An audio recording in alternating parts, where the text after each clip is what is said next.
नमस्कार बच्चों, चलिए एक बार फिर से स्वागत है आपका अपने YouTube channel Hindi by Anita ma'am पर। आशा करती हूँ आप सभी अच्छे होंगे, स्वस्थ होंगे। आप अपना व अपनों का ख्याल रख रहे होंगे। इसी उम्मीद के साथ आज हम बढ़ते हैं आगे हमारे टॉपिक की तरफ। जैसा कि आप सभी जानते हो, पिछली कक्षा में हमने पढ़ा था वाक्य के प्रकार, वाक्य के भेद, और हम जान चुके थे उस टाइम पे कि वाक्य जो होते हैं वो दो प्रकार के होते हैं, एक अर्थ के आधार पर और एक हमारी रचना के आधार पर। तो जो हमारी पिछली वीडियो थी उसमें हमने पढ़े थे अर्थ के आधार पर वाक्य, और आज हम पढ़ने वाले हैं रचना या बनावट के आधार पर वाक्य। जैसे कि आप जानते हो, अर्थ के आधार पर वाक्य हमारे 8 प्रकार के होते हैं। उसी प्रकार से रचना या बनावट के आधार पर वाक्य कितने प्रकार के रहेंगे? हमारे 3 प्रकार के रहेंगे। रचना या बनावट के आधार पर वाक्य 3 प्रकार के होते हैं। कौन कौन से होते हैं, चलिए उसको पढ़ते हैं। ध्यान रहे, जो ये टॉपिक है, टॉपिक तो वैसे सभी महत्वपूर्ण होते हैं भाई, लेकिन अति महत्वपूर्ण है यहाँ पर जो पढ़ने वाले हो, तो पूरी वीडियो को ध्यान से देखेंगे, अच्छे से समझेंगे। सबसे पहला हमारा रहेगा सरल या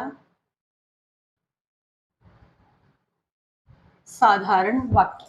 सरल या साधारण वाक्य। दूसरा हमारा रहेगा मिश्र या दूसरा हमारा रहेगा, पहले हम संयुक्त पढ़ेंगे, संयुक्त वाक्य, संयुक्त वाक्य है। और तीसरा हमारा रहेगा मिश्र या मिश्रित वाक्य, मिश्र या मिश्रित वाक्य। रचना या बनावट के आधार पर वाक्य कितने प्रकार के होते हैं? रचना या बनावट के आधार पर वाक्य 3 प्रकार के होते हैं, सरल या साधारण वाक्य, संयुक्त वाक्य, मिश्र या मिश्रित वाक्य। तो चलिए शुरू करते हैं। सबसे पहले हम सरल या साधारण। सरल या साधारण वाक्य कौन से होते हैं? सरल या साधारण वाक्य वो वाक्य होते हैं जिनमें एक उद्देश्य और एक विधेय होता है। क्या?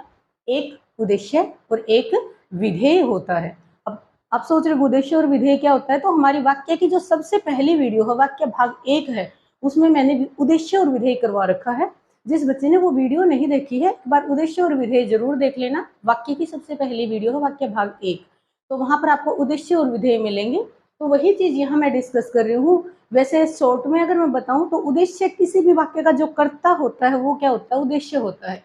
किसी भी वाक्य में जो कर्ता है, आपका जो सब्जेक्ट है, वो क्या है? उद्देश्य है। और विधेय क्या होता है?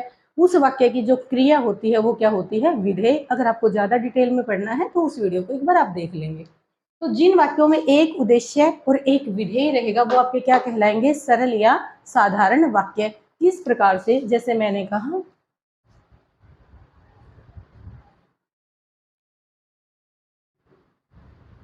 राम पढ़ता है, राम पढ़ता है। एक उद्देश्य है और एक विधेय है, तो ये आपका क्या बन जाएगा? सरल या साधारण वाक्य बन जाएगा। उद्देश्य कौन करता और विधेय क्रिया। मैंने कहा बच्चा सो रहा है, बच्चा सो रहा है। एक उद्देश्य है हमारा और एक विधेय है। जैसा नाम है वैसे ही इसके उदाहरण है, बिल्कुल सरल। नाम क्या है? सरल है, साधारण है, उदाहरण बिल्कुल सरल और साधारण ही रहेंगे इसके। तो ये आपका क्या बन जाएगा? सरल वाक्य।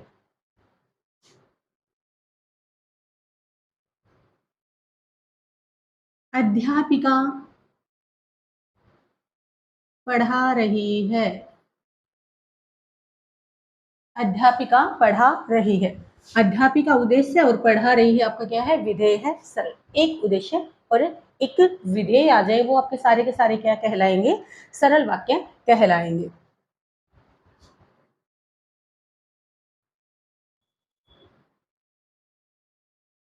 मोहन दिल्ली गया। एक उद्देश्य, एक विधेय। तो ये आपके सारे के सारे क्या बन जाएंगे? सरल वाक्य। मैंने ताजमहल देखा, मैं उद्देश्य और देखना क्या कहलाएगा? हमारा विधेय। तो ये हो जाएंगे सरल वाक्य। मेरे ख्याल से इसमें तो किसी बच्चे को कोई दिक्कत नहीं आने वाली है, आपको आराम से समझ में आ गया होगा सरल क्या होते हैं। बस बात ये है, आपको उद्देश्य और विधेय के बारे में जरूर पता होना चाहिए। तो वही आपके बन जाएंगे सरल या साधारण, जहाँ पर एक उद्देश्य रहेगा और एक विधेय रहेगा। चलिए बढ़ते हैं आगे हम संयुक्त वाक्य। सभी जानते हैं संयुक्त का अर्थ ही क्या होता है, जोड़ना होता है। जो चीज जुड़ी हुई होती है वही क्या होती है, हमारी संयुक्त होती है। हाँ, किसको जोड़ोगे आप, वाक्यों को जोड़ोगे। कैसे वाक्यों को जोड़ोगे, सरल वाक्यों को। संयुक्त का अर्थ जोड़ना, क्या जोड़ेंगे, क्या पढ़ रहे हैं, वाक्य, वाक्यों को जोड़ेंगे। कैसे वाक्यों को जोड़ेंगे, सरल वाक्यों को। परिभाषा क्या रहेगी, देखो बिल्कुल रटी रटाई परिभाषा याद ना करके आप समझ के याद करने की कोशिश करोगे, शायद वो आपके लिए ज्यादा अच्छा रहेगा, क्योंकि रटी रटाई चीजें हम भूल जाते हैं। सरल, दो या दो से अधिक सरल वाक्यों को अगर आप जोड़ रहे हो तो वो क्या बन जाएंगे, आपके संयुक्त वाक्य बन जाएंगे।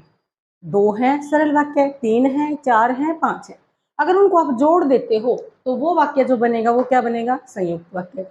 अब किसी भी चीज को जोड़ने के लिए हमें किसी न किसी चीज की जरूरत पड़ती है। कॉपी का पेज फट गया तो उसको गम के द्वारा या किसी किसी चीज के द्वारा ही जोड़ोगे ना। उसी तरह से जब इन वाक्यों को जोड़ोगे, दो या दो से अधिक सरल वाक्यों को, तो उनको जोड़ने के लिए बीच में जो शब्द आप प्रयोग में लाओगे उन्हें हम क्या बोलते हैं, उन्हें हम समुच्चय बोधक अव्यय बोलते हैं।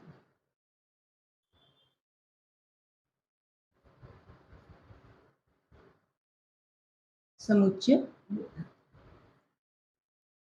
दो या दो से अधिक सरल वाक्यों को जोड़ोगे किसकी सहायता से, समुच्चय बोधक अव्ययों की सहायता से। परिभाषा क्या बनेगी वो समझ लेंगे। जब दो या दो से अधिक सरल वाक्य, जब दो या दो से अधिक सरल वाक्य और एवं तथा या किंतु परंतु इसलिए अथवा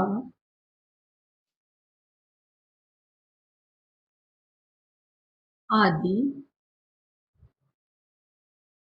योजकों, ये इनको हम क्या बोलते हैं, योजक का अर्थ होता है जोड़ने वाले। जो समुच्चय बोधक होते हैं उन्हीं को क्या बोलते हैं हम, योजकों। आदि योजकों के साथ जुड़े होते हैं। जब दो या दो से अधिक सरल वाक्य इन चीजों के साथ जुड़े होते हैं, या फिर हम कहेंगे दो या दो से अधिक सरल वाक्य समुच्चय बोधक अव्ययों के साथ जुड़े होते हैं, ये सारे के सारे आपके क्या है, समुच्चय बोधक अव्यय है। वही वाक्य आपका क्या बन जाएगा, संयुक्त बन जाएगा। वही वाक्य आपका क्या बन जाएगा, संयुक्त वाक्य बन जाएगा। कैसे, जैसे मैंने कहा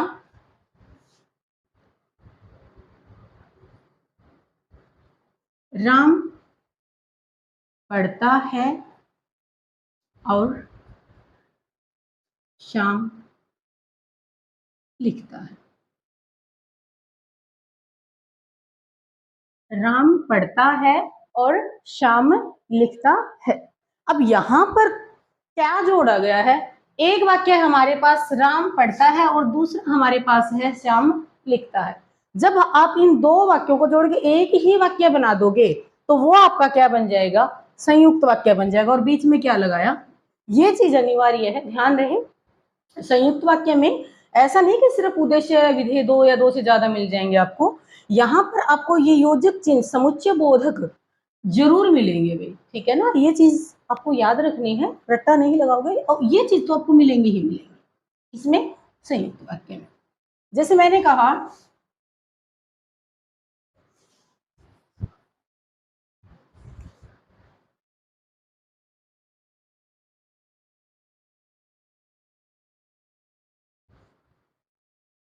सीता ने पढ़ा और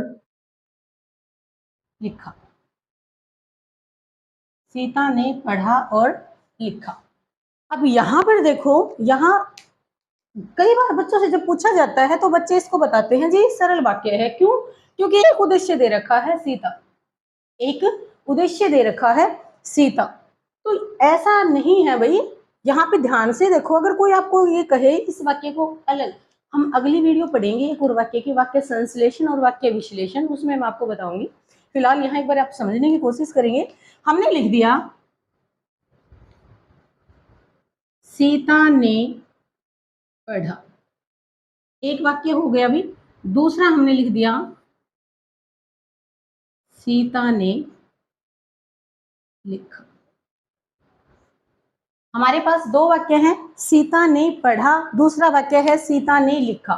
आपको समझ में आ रहा है ये जो दोनों के दोनों ही हैं हमारे कैसे वाक्य हैं, सरल वाक्य हैं। अब किसी ने कह दिया इन दोनों को जोड़कर एक वाक्य बनाओ, इन दोनों को जोड़कर एक वाक्य बनाओ, तो हम कहेंगे सीता ने पढ़ा और लिखा। हम ये नहीं कहेंगे सीता ने पढ़ा और सीता ने लिखा, वो तो फिर गलत हो जाएगा, बार बार एक ही संज्ञा का प्रयोग कर रहे हो।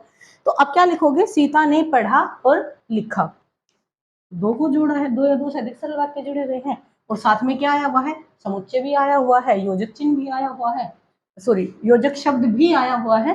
तो ये हमारे सारे क्या बन जाएंगे, संयुक्त वाक्य बन जाएंगे। मैं दिल्ली गया और मैंने इंडिया गेट देखा। मैं दिल्ली गया और मैंने इंडिया गेट देखा। दो सरल वाक्य है, मैं दिल्ली गया, दूसरा मैंने इंडिया गेट देखा। बालक खेल रहा है और देख रहा है। बालक खेल रहा है और देख रहा है। बालक खेल रहा है एक वाक्य, बालक देख रहा है, दोनों को जोड़ दिया तो बालक खेल रहा है और देख रहा है। जैसे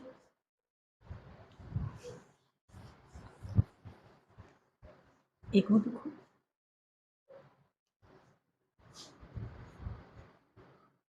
उसने परिश्रम किया, उसने परिश्रम किया परंतु सफल नहीं हुआ। उसने परिश्रम किया परंतु सफल नहीं हुआ। इस वाक्य में आपको क्या दिखाई दे रहा है, आपको क्या दिखाई दे रहा है, परंतु कहाँ आता है, संयुक्त में। कैसे बना, एक वाक्य है उसने परिश्रम किया, दूसरा वाक्य है वह सफल नहीं हुआ। किसी ने हमें दो वाक्य दिए कि उसने परिश्रम किया, कंप्लीट हो गया अभी वाक्य, वह सफल नहीं हुआ, पूरा हो गया, दो वाक्य हो गए। अब कहा दोनों को जोड़ के लिखो, तो दोनों को जोड़ के हम कैसे लिखेंगे, ऐसे ही लिखेंगे। तो हमने दो या दो से अधिक सरल वाक्य को जोड़ के लिख दिया, और ये हमारा क्या बन गया। आशा कर रही हूँ आपको समझ में आ रहा होगा अच्छे से, ठीक है। जैसे किसी ने बोला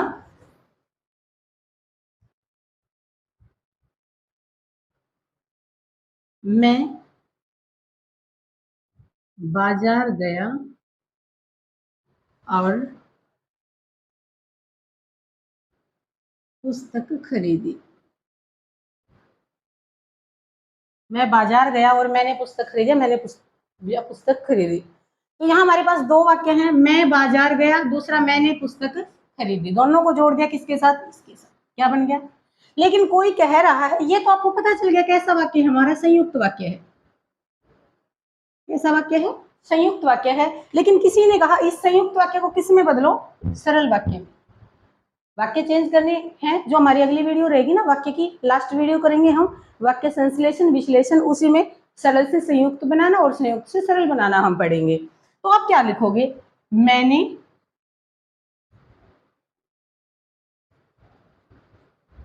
बाजार जाकर पुस्तक खरीदी। मैंने बाजार जाकर पुस्तक खरीदी, कोई भी समुच्चय बोधक नहीं डाल रखा बीच में, तो ये आपका क्या है, सरल। ठीक है, तो चलिए बढ़ते हैं हम लास्ट के ऊपर, हमारा आज का मिश्र या मिश्रित वाक्य। आज का जो हमारा रहेगा अंतिम पॉइंट, मिश्र या मिश्रित वाक्य। मिश्र या मिश्रित वाक्य। मिश्र या मिश्रित वाक्य कौन से होते हैं, मिश्र या मिश्रित वाक्य वो होते हैं जिनमें एक प्रधान उपवाक्य होता है, एक प्रधान उपवाक्य होता है और दूसरा उस पर आश्रित। एक प्रधान होता है और दूसरा उस पर आश्रित होता है। सिंपल से शब्दों में अगर मैं कह दूं आपको, जैसे मैंने आपको संकेतवाचक वाक्य करवाए थे पिछली वीडियो में, कहीं ना कहीं वही चीज यहाँ पे है। वो उदाहरण अगर आपसे कोई अर्थ के आधार पर पूछ लेगा तो आप उसको संकेत बोलोगे, अगर वही उदाहरण कोई आपसे रचना के आधार पर पूछेगा तो आप उसको क्या बोलोगे, मिश्रित बोलोगे। एक तो इसकी पहचान आएगी, किसी भी वाक्य में ये की आ जाती है। बच्चे तो सबसे ज्यादा कंफ्यूज ही इसकी और इसकी में रहते हैं। मन किया ये लगा दी, मन किया ये लगा दी, नहीं भाई, ये सिर्फ क्या बताता है, संबंध बताता है। ये किसी वाक्य को पूर्णता देता है। ऐसे जी समझ में नहीं आया हमें तो, ध्यान रहे, बड़े ध्यान से सुनेंगे ये वाला पॉइंट। ये की और ये की में फर्क क्या है? ये की दो व्यक्तियों या दो वस्तुओं के बीच में क्या दर्शाती है? संबंध दर्शाती है, लेकिन ये वाक्य को क्या देती है? पूर्णता। जैसे देखो, मैंने कहा यह राम का पेन है, पेन का संबंध का से तो बताने नहीं मुझे, मैंने बोला वह राम की पुस्तक है, राम की पुस्तक, राम का और पुस्तक का क्या दिखाया है? संबंध दिखाया है। कौन सी की आएगी? ये वाली बड़ी की आएगी। राधा की चुनरी, चुनरी का और राधा का क्या दिखाया है? संबंध दिखाया है, तो कौन सी की आएगी? लेकिन उसने मुझसे कहा कि, उसने मुझसे कहा कि, क्या कहा भाई? अभी पता चलने वाला, अभी तक तो कुछ भी नहीं पता। उसने मुझसे कहा कि, अब पता चलेगा क्या कहा है, अब तक तो कुछ भी नहीं पता हमें, ठीक है ना? तो ये आपका क्या बनेगा? ये वाली की बन जाएगी। जैसे आप लोगों ने हमेशा पढ़ा है बचपन में भी, स्वेन निवेदन यह है कि, क्या है बताओगे आप? तो मतलब ये की क्या करता है? जोड़ने का काम करता है, और ये किसका काम करता है? संबंध बताने का काम करता है। तो ध्यान रहे, तो मैं किसकी की बात कर रही हूँ?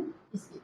किसी भी वाक्य में एक ये की आ जाती है, वो हमारे कौन से वाक्य होते हैं? मिश्र या मिश्रित वाक्य होते हैं। यदि या तो,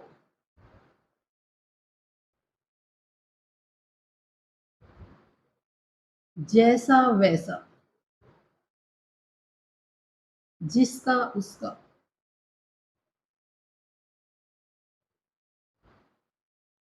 ये चीजें जिन वाक्यों में आदि आ जाती हैं, वो हमारे सारे क्या कहलाते हैं? मिश्र या मिश्रित वाक्य कहलाते हैं। कैसे? देखो,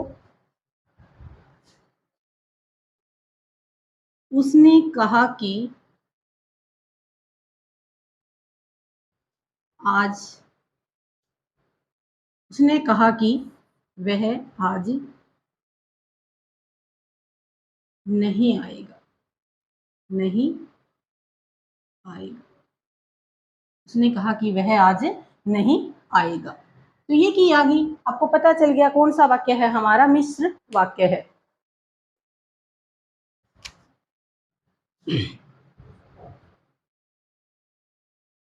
अध्यापक ने बच्चों को बताया कि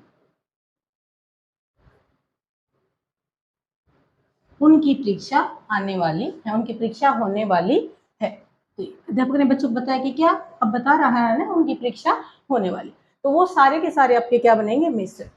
जैसे हमने लिख दिया, यदि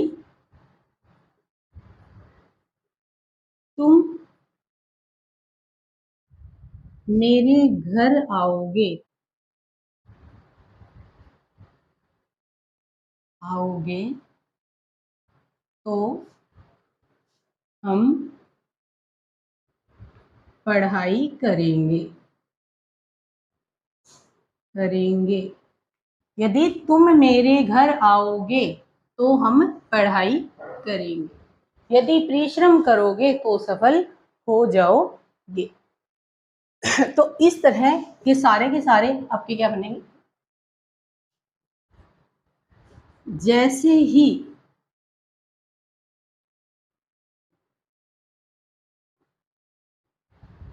बादल छाए, वैसे ही मौसम सुहाना हो गया, मौसम सुहाना हो गया। तो इस तरह के सारे वाक्य हमारे क्या रहेंगे? मिश्र वाक्य रहेंगे, मिश्रित वाक्य रहेंगे। तो ये हमने आज पढ़ा है रचना या बनावट के आधार पर वाक्य। और अगली जो हमारी वीडियो रहेगी वाक्य की, को कंप्लीट कर देगी, हमारा वाक्य का जो टॉपिक है वो पूरा हो जाएगा। आपको कोई दिक्कत है तो आप इसमें से पूछ सकते हैं, ठीक है। उसके बाद मिलते हैं बहुत जल्द अगली वीडियो में। धन्यवाद।